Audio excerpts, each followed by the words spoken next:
নমস্কার সবাইকে। আমি আজ আবার আসলাম আরেকটি বিষয় নিয়ে কথা বলার জন্য। যেহেতু আরব বৌদিনী সাম্রাজ্যবাদ এই সারা বিশ্বেই একটি সমস্যা, এবং এই সাম্রাজ্যবাদ সারা বিশ্বেই তাদের প্রভাব, তাদের ক্ষমতা পেতে চায় আর কি, বা প্রতিষ্ঠা করতে চায়। তো সেই অনুসারে তারা সে দেশের লোকেদের ধর্মীয় বিশ্বাস, সংস্কৃতি, ভাষা এগুলো সব ধ্বংস করে তারপর নিজেদের যে জাতীয়তাবাদ, আরবদের যে জাতীয়তাবাদ, যে সাম্রাজ্যবাদ, সেই ইসলামকে তারা সেখানে মানে ইসলামাইজেশনের দ্বারা বা ইসলামীকরণের দ্বারা সেখানে প্রতিষ্ঠা করতে চায়। তো এটা সারা দেশে সেম প্রসেস চলতেছে আর কি। ইউরোপ বলেন, আমেরিকা বলেন, কানাডা বলেন, মানে যে কোনো জায়গায়, যে কন্টিনেন্টে হোক, সেম ভাবেই ওরা এই কাজটা করে, ইসলামাইজেশনের কাজটা করে, যাতে আরবদের আওতায় টোটাল ক্ষমতাটা চলে আসে। তো আরবদের যে আশরাফ শ্রেণীর যারা মানে মেইন আর কি, যারা আরব, যারা এই দিন বা মতাদর্শ ইনভেন্ট করে টোটাল পৃথিবীকে কন্ট্রোলের জন্য, তো এই এই দিনকে অনুসরণ করে এরা এই যে কমান্ডমেন্টগুলো এদের আসমানি কিতাবে পাওয়া যায়, সেই কমান্ডমেন্ট অনুসরণ করে এরা এই বিশ্বের সকল রিসোর্সগুলা, সকল ধন সম্পদগুলা এরা আর কি ভোগ করে বা নিজেদের আওতায় নিয়ে আসে আর কি। যেহেতু ওরা বিশ্বাস করে যে সকল আল্লাহর জমিন, এবং আল্লাহর জমিনে আল্লাহর বান্দাদেরই শুধু একমাত্র অধিকার আছে সবকিছু ভোগ করার, বাকিদের নাই। বাকিদের তাই হয়তো বা কনভার্ট হইতে হবে বা মানে ছেড়ে দিতে হবে এগুলো আর কি, মানে এই জায়গা জমিগুলা। যেহেতু তারা আল্লাহকে বিশ্বাস করে না, কাফেররা, তাই তাদের রাইটও নাই। মানে আরবদের যে ঈশ্বর আল্লাহকে বিশ্বাস করে না, তাই তাদের অধিকারও নাই ভূমিতে তাদের ধন সম্পদ ধরে রাখার আর কি। তো বিষয়টা আর কি এরকম আর কি, কাইন্ড অফ। তো এখন আমি আমাদের প্রেক্ষাপটে আসি, আমাদের দেশের প্রেক্ষাপট, আমাদের বাংলাদেশের প্রেক্ষাপটে। আসলে আমরা তো হিন্দুরা আসলে মুশরিক ক্যাটাগরিতে পড়ি, এবং বাকি যে ধর্মাবলম্বী যদি আব্রাহামিক লিনেজ ধরে ট্রাই করে, তাহলে ধরলাম খ্রিস্টানিটিরা, যারা খ্রিস্টানরা আছে আমাদের দেশে ইদানিং এখন মানে খিলাফত প্রতিষ্ঠা হবে বা শরিয়া আইন হবে এরকম নেই, কিন্তু ইসলামিস্টরা, জিহাদিরা কিন্তু ভালোই কাজ করতেছে, ফিল্ড ওয়ার্ক করতেছে। আমার মনে হয় যে ওদের মোটামুটি আর কয়েক বছর পরে তো মেজরিটি হোল্ড করবে, এবং বাংলাদেশের যে মুমিন মুসলমানরা আছে তারা কিন্তু ওই শরিয়া আইন বা কিছু একটা করার জন্য, এরকম প্রতিষ্ঠা করার জন্য, আল্লাহর আইন বা খোদার আইন প্রতিষ্ঠা করার জন্য চেষ্টা করবে আর কি, বাংলাদেশে পরিপূর্ণভাবে আর কি। এবং সেই অনুসারে ইসলামপন্থীরা এবং জিহাদিরা কাজ করতেছে সেভাবেই। তো এই জিনিসটা প্রতিষ্ঠা হলে আমাদের কি হবে, সেই ব্যাপার নিয়ে আমি আজকে মানে ব্যাখ্যা করবো। আমরা হিন্দুরা আসলে তাদের আসমানি কিতাব অনুসারে আমরা আসলে মুশরিক ক্যাটাগরিতে পড়ি, এবং মুশরিকদের সাথে আসলে কি অতীতে কি হয়েছে এবং ভবিষ্যতে কি হতে পারে, আমি অতীত আর ভবিষ্যৎ দুইটা নিয়েই বলবো। তো আমি আপাতত ভবিষ্যতেই যাই, কারণ অতীতে যা হয়েছে ওইটা ভবিষ্যতে হবে, তো ভবিষ্যৎ নিয়েই বলি আর কি। তো ভবিষ্যতে যদি শরিয়া আইন পরিপূর্ণভাবে প্রতিষ্ঠা হয় বাংলাদেশে, তাহলে হিন্দুদের দুইটা চয়েস দেওয়া হবে, যদি পরিপূর্ণভাবে সহিভাবে আর কি ইস্টাবলিশড হয়। তো দুইটা চয়েস থাকবে, হয় তাকে ইসলাম গ্রহণ করতে হবে, আর নয় তাকে হত্যার শিকার হতে হবে, তাকে মৃত্যু চয়েস করতে হবে।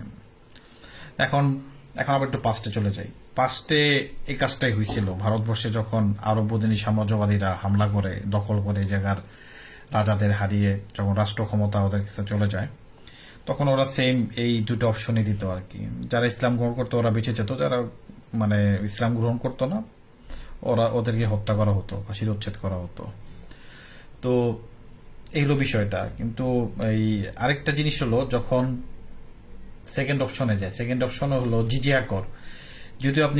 যদি কোরআন হাদিস স্টাডি করেন, জিজিয়া করটা আসলে আহলে কিতাব বা ইহুদি নাসারাদের জন্য, আসলে এটা হিন্দুদের জন্য না। হিন্দুদের জন্য দুইটা অপশনই, হয় ইসলাম গ্রহণ বা হত্যা, মৃত্যু। তো অতীতে ভারতবর্ষে দেখা গেছে যে অনেকে ইসলাম গ্রহণ করতেছিল না, তো ওদেরকে সমানে গলা কাটতেছিল আর কি। তো যখন ইসলামিক মুসলিম শাসকরা দেখলো যে এত মানুষ যদি আমাদের হত্যা করতে হয়, তাহলে শাসন করবে কাদের উপর? there will be no one to be ruled, ঠিক আছে?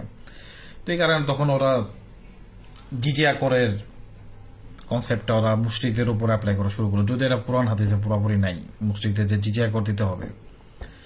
তো জিজিয়া করে আপনার যেটা করতে হয় যেটা হচ্ছে আপনি সারা জীবন মানে অনেক খাইটা খুঁটা কাজ করবেন মুসলিমদের অধীনে থেকে, এবং আপনি হিউজ পরিমাণে আপনাকে মুসলিমদের ট্যাক্স দিতে হবে আপনার ইনকামের, সেটা মাথা নত করে একদম মানে কর জোরে মাথা নত করে আপনি আপনার বিশ্বাসের কারণে আপনাকে মাথা করে মানে মাথা নত করে আপনাকে ই করতে হবে, ট্যাক্স দিতে হবে, হিউজ ট্যাক্স। মানে আপনি থার্ড বা ফোর্থ ক্লাস নাগরিক হয়ে থাকবেন আর কি সে দেশে।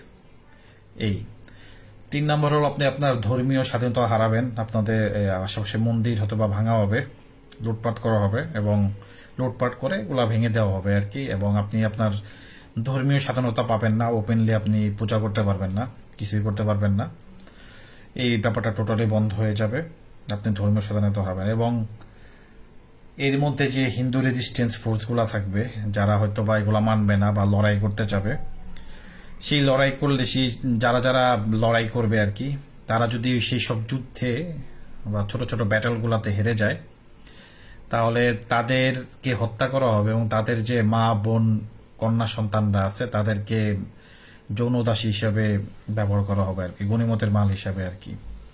তো এদের মধ্যে যারা অনেক যুবতী সুন্দর এদেরকে যৌনদাসী হিসাবে ইউজ করা হবে, এবং সেক্স লাইফ হিসাবে এরা তখন এদের আরবদের যা মার্কেট থাকে সে মার্কেটে মানে বিক্রি করে দিবে আর কি নিজেরা ভোগ করার পর। তো এটা মানে হ্যান্ড ওভার করবে আরেকজনের কাছে, হয়তো বা কড়া দামে বিক্রি করবে এজ এ দাস হিসাবে আর কি, ঠিক আছে। কারণ আপনি গনিমতের মাল দক্ষিণ হস্ত মানে ডান হস্ত, আপনার ওই কোরআনে আছে যেটা আর কি, যে দক্ষিণ হস্ত মানে ডান হস্তের মধ্যে যত মালগুলো আসবে ওগুলা সব আপনার গনিমতের মাল হিসেবে হবে, সেটা নারী যুবতী কন্যা সবাই আর কি নেই।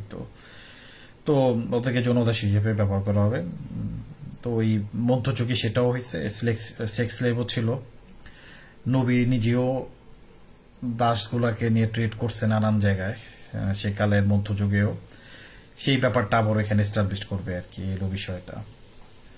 তো এটা জাস্ট আমি আপনাদেরকে সিনারিও বললাম, আরো ডিটেলস আরো অনেক কিছু বলতে পারি। তো আজকের জন্য এইটুকুই আর কি, জাস্ট আপনাকে এই ভিশনটা দিলাম বাংলাদেশে হলো এরকম হতে পারে আর কি। বাংলাদেশে হওয়া এটা সম্ভব নাকি সম্ভব না সেটা পরের আলাপ আর কি, কিন্তু যদি হয় এই চিত্রটা আর কি আপনাদের সামনে আপনি মানে দেখাই দিলাম আর কি, যেরকম হতে পারে আর কি, যদি প্রপারলি আপনার শরিয়া বা আল্লাহর আইন প্রতিষ্ঠা করা হয় আর কি, আরব বদিনী সাম্রাজ্যবাদ যদি প্রপারলি মানে এখানে যদি ইমপ্লিমেন্ট করা হয় তাহলে এই অবস্থাটা হবে আর কি হিন্দুদের ক্ষেত্রে। খ্রিস্টানদের ক্ষেত্রে যা জিজিয়া কর, নাথিং এলস, তারা তাদের ধর্ম পালন করতে পারবে কিন্তু জিজিয়া কর দিতে হবে আর কিন্তু হিন্দুরা পারবে না, কারণ যেহেতু মুশরিকরা কঠিন শিরক করে এই কারণে অনেক বেশি ঘৃণিত আর কি। তো এটাই আর কি, আজকে এই পর্যন্তই, আগামীকাল বা আগামীবার আবারও অন্য কোনো বিষয়ে আবার কথা বলবো। ধন্যবাদ সবাইকে, নমস্কার।